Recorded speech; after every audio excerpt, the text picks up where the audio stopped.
Hello everyone, कैसे हैं आप सब। एक बार पुनः शिव कोचिंग क्लासेस पर स्वागत है। उम्मीद करता हूं आप सब अच्छे होंगे, मस्त होंगे, बेहतर होंगे और आप सभी की पढ़ाई भी प्रॉपर रूप से चल रही होगी। प्यारे बच्चों, क्लास 12 फिजिक्स चैप्टर 4 में आज बात करेंगे लॉरेंज बल के बारे में।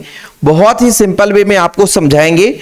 हमने आपको इसके पहले बताया था बच्चों कि जैसे किसी चालक तार पर बच्चों विद्युत धारा प्रवाहित करते हैं, ठीक है, समझिएगा, किसी चालक तार पर विद्युत धारा प्रवाहित करते हैं तो उसके चारों ओर चुंबकीय क्षेत्र जनरेट हो जाता है। ये लेक्चर नंबर 1 में कराया था बच्चों, है ना। बायो-सेवर्ट ने बताया था कि मान लीजिए कोई चालक तार है, उससे कुछ दूरी पर तीव्रता कितनी होगी, चुंबकीय क्षेत्र का मान कितना होगा, उसका जो फार्मूला था बच्चों, बायो-सेवर्ट का नियम आप लोगों ने पढ़ा था कि भाई साहब अल्पांश के लिए dv बराबर हो जाएगा mu naught upon 4 pi IDL sine theta divide by बच्चों आर स्क्वायर। ये बायो-सेवर्ट ने बता दिया था कि मान लीजिए कोई चालक तार है जिसमें I धारा बह रही है। इसके एक छोटे से अल्पांश के लिए मान लीजिए R दूरी पर एक बिंदु P लेते हैं, वहां पर चुंबकीय क्षेत्र कितना होगा बच्चों। तो ये फार्मूला आपने देखा था। लेकिन आज क्या चर्चा करने वाले हैं सर? आज हम चर्चा करेंगे कि मान लीजिए हमारे पास एक चुंबकीय क्षेत्र है। अब उस चुंबकीय क्षेत्र में कोई आवेश गति कर रहा है तो उस पर कितना बल लगेगा बच्चों, या वो आवेश कितने बल का अनुभव करेगा। तो जैसे मैं एग्जांपल के तौर पर बात करूं कि चुंबकीय क्षेत्र को कैसे डायरेक्शन में दर्शाएंगे बच्चों। मान लीजिए चुंबकीय क्षेत्र का दिशा अंदर की ओर है, चुंबकीय क्षेत्र का दिशा अंदर की ओर है। हो सकता है ऐसा भी हो सकता है ऐसा भी हो बच्चों, हो सकता है ऐसा भी हो, और यह हो सकता है ऐसा भी हो, कहीं भी हो सकता है।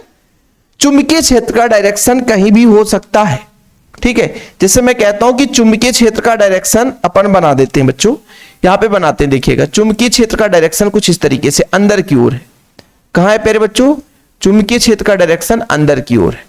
अभी आप लोग समझिएगा, चुंबकीय क्षेत्र का डायरेक्शन अंदर की ओर है, ठीक। ये क्रॉस का मतलब चुंबकीय क्षेत्र अंदर की ओर है, ठीक है। चुंबकीय क्षेत्र, क्रॉस का मतलब है कि चुंबकीय क्षेत्र अंदर की ओर है। अब इस चुंबकीय क्षेत्र में कोई आवेश गति कर रहा है।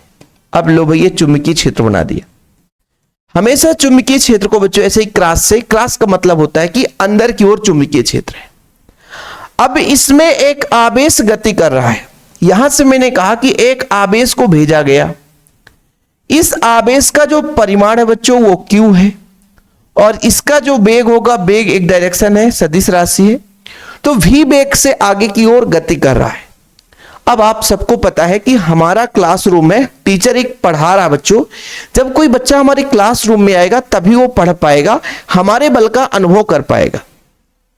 स्वाभाविक है, कोई अच्छा बच्चा है, पढ़ने में होशियार बच्चा हो, चाहे वो कमजोर बच्चा हो, लेकिन यदि वो हमारे क्लासरूम में आएगा तो कुछ ना कुछ सीख के जाएगा। अब जिसको नहीं सीखना है बात अलग है, अपवाद हो सकते हैं। ऐसे ही हम मान के सकते हैं बच्चों कि कुछ ना कुछ उसने बल का अनुभव किया। यदि मान लीजिए हमारे पास एक समान चुंबकीय क्षेत्र है, चुंबकीय क्षेत्र बच्चों, अब उस चुंबकीय क्षेत्र में कोई आवेश जा रहा है तो स्वाभाविक है उस चुंबकीय क्षेत्र के कारण यहां पर बल लगेगा, और यही बल बच्चों लॉरेंज बल कहलाता है। इसका जो नाम है लॉरेंज बल, वैज्ञानिक के नाम के ही आधार पर, क्योंकि बच्चों वैज्ञानिक जो थे हेनरिक एंटोन लॉरेंज, ये वैज्ञानिक थे, ठीक है। वैज्ञानिक का नाम आप याद मत करना, परेशान मत होना, नहीं तो कह दोगे सर वैज्ञानिक का नाम याद करना पड़ेगा। हेनरिक एंटोन लॉरेंज, इन्होंने किसी भी चुंबकीय क्षेत्र पर गतिमान आवेश पर लगने वाले बल के बारे में बताया था, सूत्र की स्थापना की थी, और उनके नाम के ही आधार पर बच्चों उस बल को लॉरेंज बल दे दिया गया। अब आप सोचोगे कि सर इनके सूत्र के आधार पर हम नहीं पढ़ना चाहते, आप अपना नियम बताओ। तो हम भाई एक टीचर हैं, केवल इनके नियम को आपको समझा सकते हैं, खोज करता नहीं है, ठीक है ना। कुछ लोग कह देते हैं कि सर आपने तो बुक जैसे ही पढ़ा दिया। अरे भाई जो पढ़े होंगे वही तो पढ़ाएंगे, इतने बड़े ज्ञाता नहीं है, नहीं तो यहां बैठे ही नहीं होते, समझ रहे हो ना भैया, आप समझो, ठीक है। कहते हैं ना कि सर आपने तो बुक जैसे ही पढ़ा दिया, एनसीईआरटी बुक को कॉपी कर दिया। अरे भाई एनसीईआरटी तो फॉलो करना है। चलिए शुरू करें। तो फिर कहानी एग्जाम के लिए आप पढ़ने जा रहे हो ना, तो समझिएगा। हमने समझाया ना बच्चों, एक समान चुंबकीय क्षेत्र है, चुंबकीय क्षेत्र का डायरेक्शन अंदर है, इधर ऐसे अंदर की ओर है। अब वहां पर एक आवेश जा रहा है, तो उस चुंबकीय क्षेत्र के कारण उस पर बल लगता है बच्चों, उसी बल को कहते हैं लॉरेंज बल। तो जब कोई आवेश किसी चुंबकीय क्षेत्र में गति करता है तो उस पर एक बल कार्य करने लग जाता है बच्चों, जिसे हम लॉरेंज बल के नाम से जानते हैं। इसकी खोज भौतिकविद हेनरिक एंटोन लॉरेंज ने किया था, इसलिए लॉरेंज बल कहते हैं। ठीक, चलिए शुरू करते हैं बच्चों। हम मानकर चलते हैं कि एक समान जो चुंबकीय क्षेत्र बच्चों,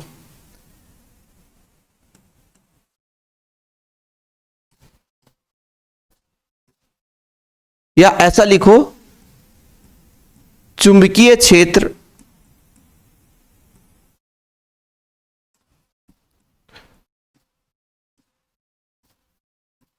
चुंबकीय क्षेत्र में गतिमान आवेश पर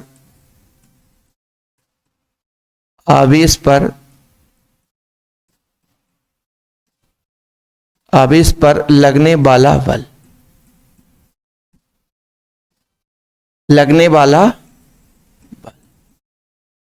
बल पहला नंबर यह है कि भाई साहब आवेश के परिमाण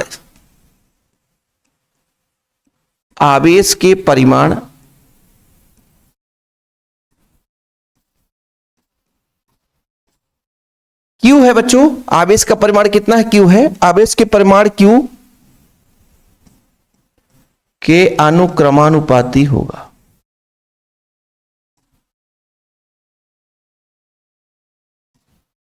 अनुक्रमानुपाती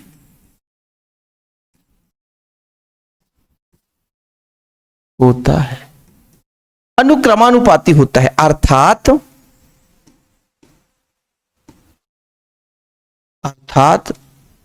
एफ समानुपाती क्यू। ठीक है बच्चों, बड़े प्यार से। ठीक है सर, पहला इन्होंने ये बताया कि जितना आवेश का परिमाण होगा उस पर लगने वाला बल उतना ही अधिक होगा, अनुक्रमानुपाती होगा। दूसरा बच्चों, दूसरा होगा कि भाई साहब किस वेग से गति कर रहा है। वेग पर भी डिपेंड करेगा कि किस वेग से गति कर रहा है, किस चुंबकीय क्षेत्र में गति कर रहा है। ठीक है बच्चों, तो दूसरा लिख लेते हैं, एक चुंबकीय क्षेत्र और एक वेग। तो दूसरा क्यू वी साइन, मतलब वेग लिख लो चाहे आप। आवेश के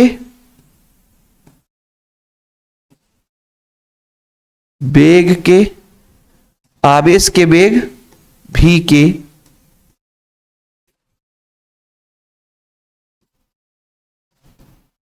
अनुक्रमानुपाती होता है, अर्थात एफ अनुक्रमानुपाती भी। ये हो गया बच्चों। अब तीसरा जो नंबर है भाई, किस वेग से गति कर रहा है। जो तीसरा पॉइंट है प्यारे बच्चों,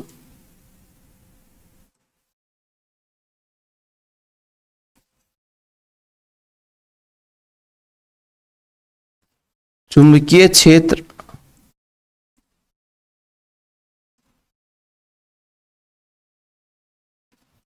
के परिमाण बी के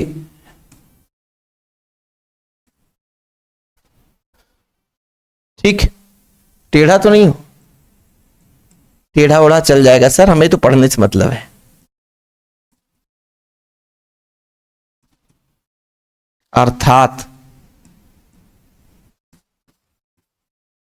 अर्थात जो एफ है वो समानुपाती किसके बच्चों? बी। चौथा जो लास्ट पॉइंट है बच्चों,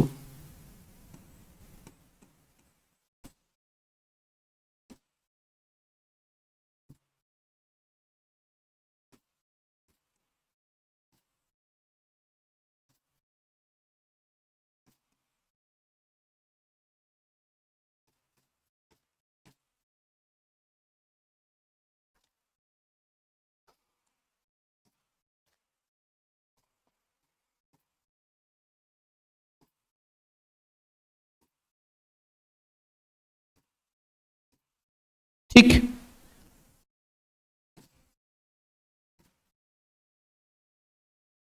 जहां थीटा वेग व चुंबकीय क्षेत्र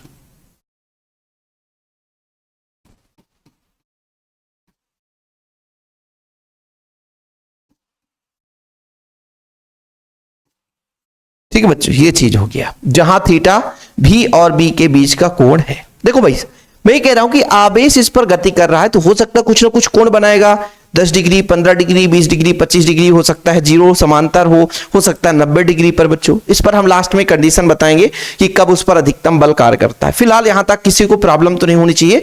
पहला नंबर बच्चों, आप लोगों ने कहा कि भाई आवेश का परिमाण कितना है उसके समानुपाती, मतलब आवेश का परिमाण जितना अधिक होगा उस पर बल उतना अधिक होगा। आवेश किस वेग से गति कर रहा बच्चों तो उस पर भी निर्भर करेगा, किस चुंबकीय क्षेत्र पर जा रहा है, ठीक है, और इसके बाद बच्चों कोण कितना बना रहा है, इन चीजों पर निर्भर करेगा। चलो सर इतना क्लियर है। उपरोक्त चारों को मिलाकर लिखेंगे प्यारे बच्चों, उपरोक्त चारों को मिलाकर लिखेंगे। अभी फिलहाल यहां तक तो ठीक है, आप लोगों को यहां तक किसी को प्रॉब्लम नहीं होगा। आप लोग लिखोगे उपरोक्त चारों को मिलाकर लिखने पर, उपरोक्त चारों को मिलाकर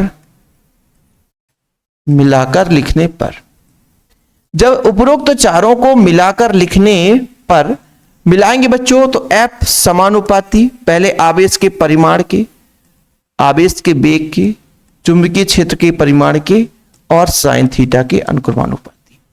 F बच्चों के लग जाएगा एक नियतांक Q V साइन थीटा, जहां के क्या बच्चों एक आनुपातिक नियतांक,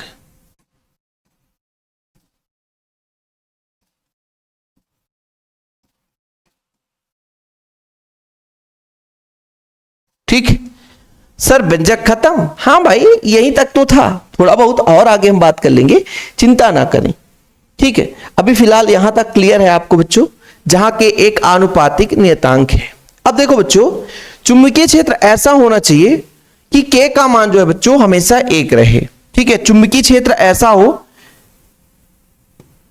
यदि चुंबकीय क्षेत्र, कौन सा क्षेत्र बच्चों, चुंबकीय क्षेत्र ऐसा हो कि K का मान 1, मतलब आनुपातिक नियतांक 1 हो तो बच्चों 1 रख देंगे तो F बराबर आ जाएगा Q V साइन थीटा, ठीक ठीक है बच्चों।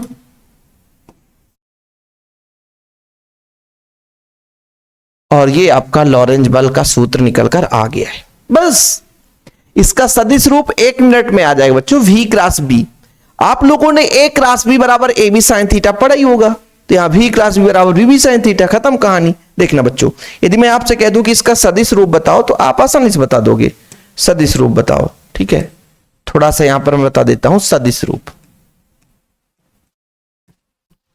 सदिश रूप देखना बच्चों, सदिश रूप कितना हो जाएगा, F है बच्चों, Q को बाहर ले लूं तो अंदर आ जाएगा VB साइन थीटा, ठीक।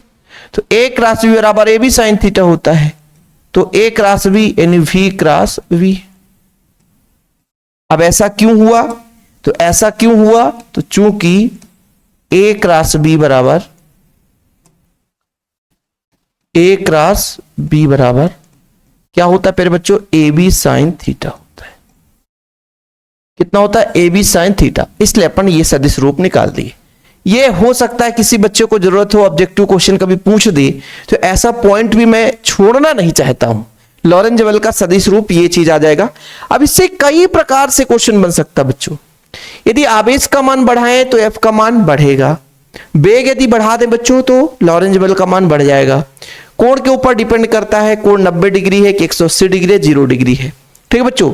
दूसरा चीज चुंबकीय क्षेत्र कितना है, यदि प्रबल चुंबकीय क्षेत्र है तो वहां पर लॉरेंज बल का मान ज्यादा होगा। सीधा सीधा समानुपाती का मान मतलब यही होता है, समानुपाती मतलब आवेश का मान बढ़ाएंगे तो बल का मान बढ़ेगा, आवेश का परिमाण कम कर दें तो उस पर लगने वाला बल कम हो जाएगा। सीधा सीधा बच्चों, चीजें क्लियर है। चलिए अब थोड़ा सा आप लोग एक दो पॉइंट और यहां पर स्थित समझेंगे बच्चों। देखिए अपना फार्मूला कितना निकल कर आया, अपना फार्मूला निकल कर आया कि भाई साहब अपना फार्मूला आया F बराबर Q V V sine theta. ठीक है बच्चों, ये अपना निकल कर आया। कंडीशन फर्स्ट, कंडीशन फर्स्ट कि यदि बच्चों यदि थीटा बराबर कितना हो जाए, 90 डिग्री हो जाए, थीटा बराबर 90 डिग्री हो जाए। अब सर बोलो कि थीटा बराबर 90 डिग्री का मतलब, देखो यहां पर बच्चों जो आपका आवेश जा रहा है और चुंबकीय क्षेत्र अंदर की ओर है, तो 90 डिग्री का मतलब ऐसा है कि मान लीजिए आपका चुंबकीय क्षेत्र अंदर है बच्चों, चुंबकीय क्षेत्र, और आवेश ऐसा जा रहा है, तो बताओ 90 डिग्री बनेगा कि नहीं? 90 डिग्री बनेगा, बिल्कुल बनेगा सर, है ना, बिल्कुल बनेगा। तो यदि थीटा बराबर 90 डिग्री हो बच्चों, तो F बराबर कितना हो जाएगा? तो सर F बराबर हो जाएगा क्यू वी वी साइन 90। और साइन 90 का मान कितना होता है? क्योंकि साइन 90 का मान कितना होता है बच्चों? 1 होता है। साइन 90 का मान कितना होता है? 1 होता है, तो 1 रखेंगे तो F बराबर आ जाएगा बच्चों क्यू वी। मतलब ये आपका ये बल का मान आ गया। इसका मतलब यह हुआ कि जब 90 डिग्री पर हो, यानी चुंबकीय क्षेत्र, जैसे चुंबकीय क्षेत्र ऐसा है और आवेश ऐसा गमन करे, तो उस पर जो बल है बच्चों वो अधिकतम लगता है। बल का मान कैसा होता है बच्चों? अधिकतम होता है। बल का मान कैसा होता है? अधिकतम होता है। ठीक, बल का मान कैसा होगा बच्चों? अधिकतम होगा। लेकिन वहीं पे थोड़ा सा बात कर लेते हैं। दूसरा कंडीशन ऐसा हो जाए मेरे बच्चों, सारा चीज नोट्स में मेंशन रहता है। यदि कोई बच्चा चाहता है कि नोट्स के लिए कांटेक्ट नंबर, तो 9685 29 91 49। ठीक है, मात्र 100 रुपए लगता है बच्चों प्रॉपर नोट्स के लिए, 100 रुपए मात्र चार्ज। ठीक है, अब दूसरा कंडीशन ऐसा हो जाए भाई, ऐसा हो जाए, कंडीशन नंबर सेकेंड,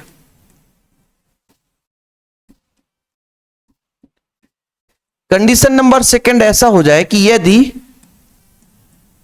थीटा बराबर 0 डिग्री, थीटा बराबर 0 डिग्री का मतलब जिधर आपका बच्चों चुंबकीय क्षेत्र है उधर ही आवेश गति करे, मतलब एक दूसरे के समानांतर हो। अर्थात का मतलब क्या हुआ कि भाई चुंबकीय क्षेत्र, क्या बच्चों? चुंबकीय क्षेत्र व आवेश की गति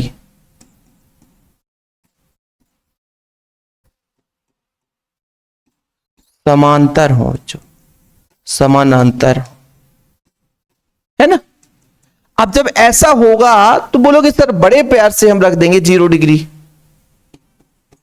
तो F बराबर कितना हो जाएगा? Q V V sine 0 degree. और ऐसे में बच्चों उस पर लगने वाला बल कितना हो जाएगा? 0 हो जाएगा। उस पर लगने वाला बल जो है बच्चों 0 हो जाएगा। क्या हो जाएगा? खत्म कहानी। यानी हमने ये देखा कि मान लीजिए चुंबकीय क्षेत्र है और उस चुंबकीय क्षेत्र के लंबवत कोई आवेश गति करता है तो उस पर ज्यादा बल कार्य करेगा, और उसी चुंबकीय क्षेत्र के अनुदिश गति करेगा तो भाई उस पर लगने वाला बल शून्य हो जाएगा। मतलब किसी आवेश पर अधिकतम बल कब कार्य करेगा? जब वो चुंबकीय क्षेत्र के लंबवत गति करेगा। यही सब्जेक्टिव क्वेश्चन बन जाते हैं। फिर आप लोगों से नहीं बनता है कि सर कैसे हम समझेंगे कि अधिकतम बल कार्य कर रहा है या न्यूनतम बल कार्य कर रहा है। तो ये न्यूनतम बल हो गया, खत्म कहानी। चीजें क्लियर है बच्चों? 2 कंडीशन हो गया। तीसरा कंडीशन आप 180 डिग्री ले लीजिए। 180 डिग्री लेंगे तो भी आपका वही आएगा, है ना। यानी आपका 180 डिग्री मतलब विपरीत दिशा में हो जाएगा, चुंबकीय क्षेत्र के विपरीत दिशा में हो जाता है।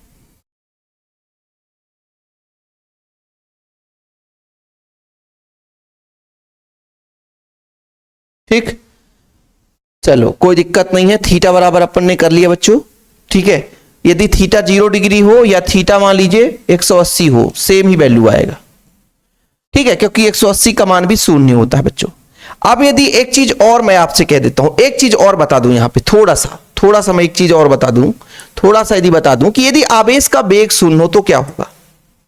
यदि आवेश का वेग शून्य हो जाए, यदि बच्चों यदि यदि थोड़ा सा आपको बता दूं, v बराबर 0, तो भाई f बराबर कितना हो जाएगा, q, v का मान 0, b साइन थीटा, तो कितना हो जाएगा, 0 हो जाएगा। ये चीज आप लोगों को पता होना चाहिए, खत्म कहानी, ये कुछ है नहीं भाई, ये कुछ भी नहीं है। अच्छा, आखिरकार ये लॉरेंज बल की खोज हो गई, लेकिन सर अब लॉरेंज बल से हम इसके बल की दिशा कैसे बता पाएंगे, हम इसके बल की दिशा कैसे बता पाएंगे? जैसे आपने यदि कह दिया कि भाई हाँ, ये आपका चुंबकीय क्षेत्र अंदर की ओर है, चुंबकीय क्षेत्र अंदर की ओर है, आवेश ऐसा गति कर रहा है, मान लीजिए लंबवत ही गति कर रहा है, क्योंकि उस पर बल लंबवत गति करने पर अधिकतम लगता है। तो फ्लेमिंग के बाएं हाथ का नियम आता बच्चों, फ्लेमिंग के बाएं हाथ का नियम कि तर्जनी, मध्यमा और अंगूठा को इस प्रकार फैलाओ। फ्लेमिंग के बाएं हाथ का नियम कि भाई साहब, एक ऐसा मैं थोड़ा सा बताता हूं, थोड़ा सा समझिएगा। मैं बताता हूं बच्चों, ये अंगूठा है,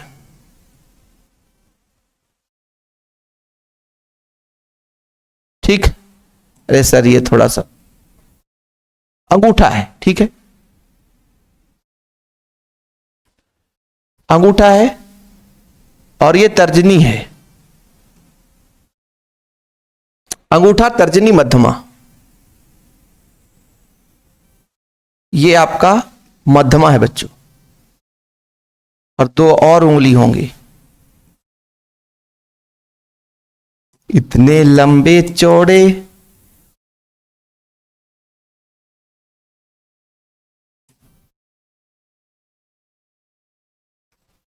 ठीक,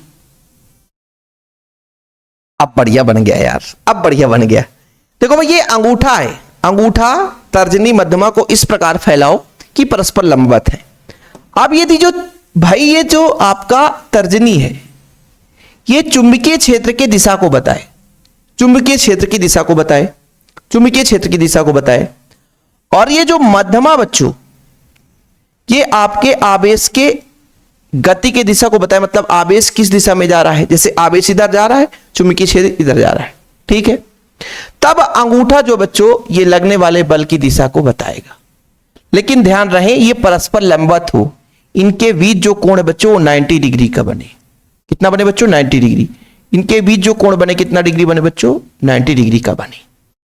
देखो भाई, डायग्राम बनाया हूं अपने भाषा में, थोड़ा आप लोग अपने अच्छे से बना ली। फ्लेमिंग के बाएं हाथ का नियम क्या कहता है कि तर्जनी, मध्यमा और अंगूठा तीनों है भाई, अंगूठा, तर्जनी, मध्यमा को इस प्रकार फैलाओ कि परस्पर लंबवत है। लंबवत मतलब 90 डिग्री, ये इसके साथ 90 डिग्री बनाए, ये इसके साथ 90 डिग्री, ये इसके साथ 90 डिग्री बनाए, ऐसा रहेगा ना, ये तो 90 डिग्री है।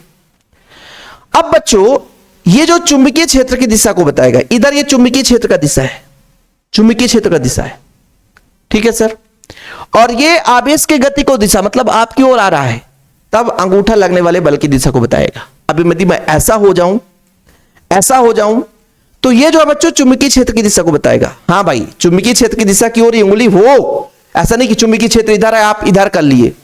मैं मान के चलता हूं चुंबकीय क्षेत्र ऐसा है और आवेश ऐसा गति कर रहा है, आवेश ऐसा गति कर रहा है, तब अंगूठे पर लगने वाला बल ऐसा होगा। अच्छा सर, तो यहां पे कैसा होगा जो आपने बताया था, यहां पे मैं कुछ ऐसा किया था कि चुंबकीय क्षेत्र अंदर की ओर है, देख लो जरा, चुंबकीय क्षेत्र अंदर की ओर है, देखो ना, ये अपना चुंबकीय क्षेत्र अंदर की ओर बच्चों, और ये आपका ऐसे जा रहा है, ये आपके आवेश के वेग को बताएगा, ऐसा जा रहा है, आवेश का वेग ऐसा है बच्चों, तब इस पर जो लगने वाला बल कुछ इस तरीके से होगा, बल आपका ऊपर की ओर हो जाएगा, ठीक है बच्चों। ऐसा भी खड़ा हो जाऊंगा तो ये उल्टा हो जाएगा, उल्टा कैसे हो जाएगा, चुंबकीय क्षेत्र भाई उल्टा कर दूंगा, चुंबकीय क्षेत्र यदि ऐसा हो और आवेश अंदर की ओर जा रहा हो, तब बल ऊपर की ओर कार्य करेगा। ये आगे चलकर काम आएगा, आगे चलकर काम आएगा बच्चों, ठीक है, चीजें क्लियर। तो ये आपका आप लोगों को पता हो जाएगा बच्चों, ये फ्लेमिंग के बाएं हाथ का नियम है कि अंगूठा, तर्जनी और मध्यमा को इस प्रकार फैलाओ कि परस्पर लंबवत हो। अंगूठा, तर्जनी, मध्यमा को इस प्रकार फैलाओ कि परस्पर लंबवत है बच्चों। अब यदि ये जो तर्जनी है आपका चुंबकीय क्षेत्र की दिशा को बताए और मध्यमा आवेश के गति के दिशा को बताए, तब जो अंगूठा है बच्चों, ये लगने वाले बल की दिशा को बताएगा कि अंगूठा पर ये बल की दिशा इधर है बच्चों। ऐसे दाएं हाथ का नियम भी है बच्चों, इसमें दाएं हाथ का नियम भी आपके सिलेबस में आपको पढ़ना, दाएं हाथ की हथेली का नियम 2, दाएं हाथ की हथेली का नियम 2, दाएं हाथ के हथेली का नियम 2 है, नियम 2। ये क्या है सर, दायां हाथ है, दायां हाथ ऐसा समझाता हूं, दाएं हाथ को इस प्रकार फैलाओ, दाएं हाथ को इस प्रकार फैलाओ बच्चों कि भाई साहब ये जो आपका, ये मान लीजिए आपके चुंबकीय क्षेत्र की दिशा को बताए और ये आवेश की गति को दिशा को फैलाए बताए, तब बल जो है लंबवत बाहर की ओर होगा बच्चों। लंबवत कहां लगेगा? बाहर की ओर लगेगा। फिर समझना, चुंबकीय क्षेत्र मतलब दाएं हाथ के हथेली इस प्रकार फैलाओ कि मतलब लंबवत ही रहे दोनों चीज, उंगली बच्चों, है ना। अब आप लोगों को लगेगा कि सर गड़बड़ बता दी है। देखो भाई ये आपका हाथ है, ठीक है, वही चीज बताएगा, देखना ये आपका हाथ है, उंगली और अंगूठा को इस प्रकार फैलाओ कि परस्पर लंबवत है बच्चों। इस तरीके से आप बना लेना।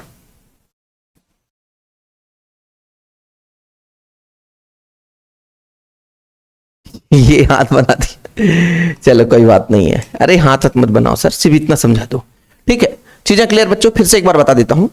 दाएं हाथ को इस प्रकार फैलाओ कि उंगली और अंगूठा परस्पर लंबवत है बच्चों। अब ये उंगलियां यदि चुंबकीय क्षेत्र की दिशा को बताए और ये आवेश की गति की दिशा को बताए तो ये लंबवत बल बाहर की ओर लगेगा। बोले सर इसमें ही समझाओ, आप इसमें ही समझाओ। चलो ठीक है, ये दायां हाथ है बच्चों, ये चुंबकीय क्षेत्र को बताएगा, ये चुंबकीय क्षेत्र, और ये आवेश की गति को, तो लंबवत जो है बच्चों बल अंदर की ओर लगेगा। इस बार लंबवत बल अंदर की ओर लगेगा। अब आप कहोगे सर इसमें तो कुछ मतलब नीचे की ओर था। अरे भाई ये सिर्फ आपको समझा रहा हूं, ये उंगली ऐसे ही है, जैसे मैं ऐसा समझा दिया कि ये आपका चुंबकीय क्षेत्र है, ठीक है सर चुंबकीय क्षेत्र, ये तर्जनी इधर, ये आवेश की गति को, तो बल ऐसा लगेगा। दोनों एक ही चीज बताता है भाई। मैंने कहा कि चुंबकीय क्षेत्र ऐसा, चुंबकीय क्षेत्र इधर है, आवेश इधर है, तो बल इधर लगेगा। तो ऐसा ये चुंबकीय क्षेत्र है, आवेश की गति इधर है, तो बल ऊपर लगेगा। दोनों वही तो बता रहा है।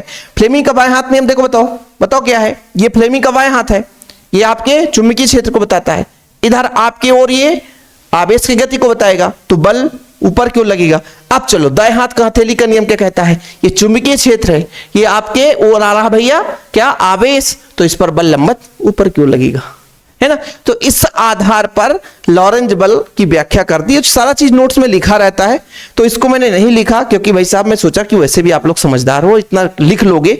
यदि कभी फ्लेमिंग के बाएं हाथ का नियम, हथेली का नियम 2 जो बच्चों आपसे कोई पूछे तो आप बता देना। फिलहाल अभी के लिए इतना। वीडियो पसंद आए तो लाइक करके शेयर करना बच्चों। काफी है ना मशक्कत करनी पड़ी क्लास में, और चीजें बहुत कुछ आप लोगों का है ना यहाँ से क्लियर हो जाता है, तो परेशान होने की जरूरत नहीं है। ठीक है बच्चों, जय हिंद, वंदे मातरम। और किसी को यदि नोट्स चाहिए तो नोट्स के लिए कॉन्टैक्ट नंबर मैंने दे ही दिया है ना, 9685299149। ये मेरा पर्सनल नंबर है बच्चों, आप लोग कॉन्टैक्ट कर सकते हैं। जय हिंद, वंदे मातरम।